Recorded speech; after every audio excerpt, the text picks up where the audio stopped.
আজকে আমরা আছি চন্দননগরে, আর চন্দননগর সেজে উঠেছে নানান রকম আলোকসজ্জাতে। তো চলো আজকের ভিডিওতে তোমাদের দেখিয়ে দিচ্ছি চন্দননগরের রাস্তাঘাটে কিভাবে আলোর ব্যবহার করা হয়েছে। প্রথমেই দেখতে পাচ্ছ এখানে কিন্তু একজন মশাল হাতে নিয়ে কিন্তু দাঁড়িয়ে আছে ফুলের ওপর। তো এটাই হলো প্রথম লাইটিং যেটা আমাদের চোখে পড়লো।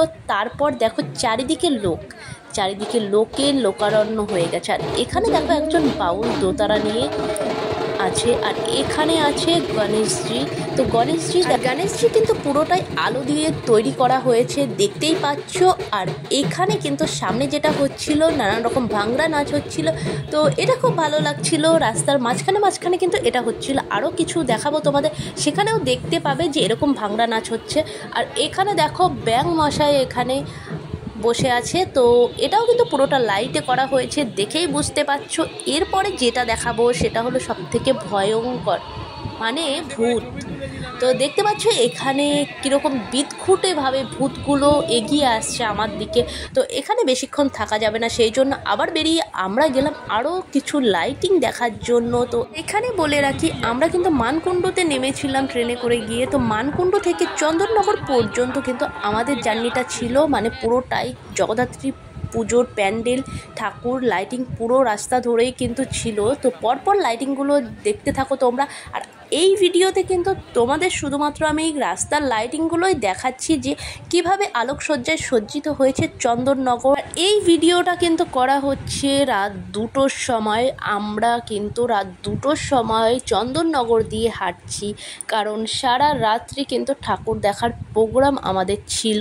তো সেই জন্য কিন্তু আমরা মানকুণ্ডুতে 12:15 নেমেছি। 12:15 থেকে ভোর 4:30 পর্যন্ত কিন্তু আমরা ঠাকুর দেখেছি।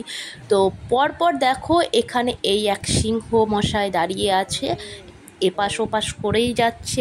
তারপর দেখো আরও কিছু লাইটিং। তো এখানে দেখতে পাচ্ছ, দেখে কিন্তু মনেই হবে না যে এত রাতে আমরা আছি। তো চারিদিকে এত লোক ছিল, এত ভিড় ছিল, দেখে মনে হচ্ছে যেন দিনের বেলাতেই আমরা এসছি।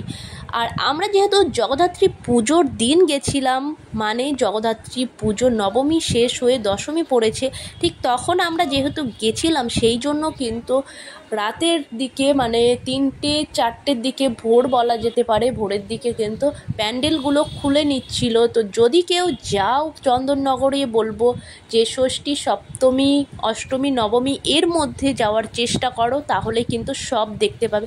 তো আমরা মোটামুটি দেখেই নিয়েছিলাম, তবে কিছু কিছু ক্ষেত্রে কিছু প্যান্ডেলে দেখতে পাচ্ছিলাম লাইটগুলো অফ করে দিয়েছে। রাস্তাঘাটে কিন্তু বাসগুলো খুলে নিচ্ছিল, লাইট বোর্ডগুলো নামিয়ে দিচ্ছিল। রাত 3টে-3:30 বাজে, তারপরে এত লোক এখানে ভিড় করে আছে, মনেই হচ্ছে না আমরা রাতের বেলায় এসছি। তো কেমন লাগলো জানিও, নতুন হলে সাবস্ক্রাইব করে নিও। দেখা হচ্ছে নেক্সট ভিডিওতে।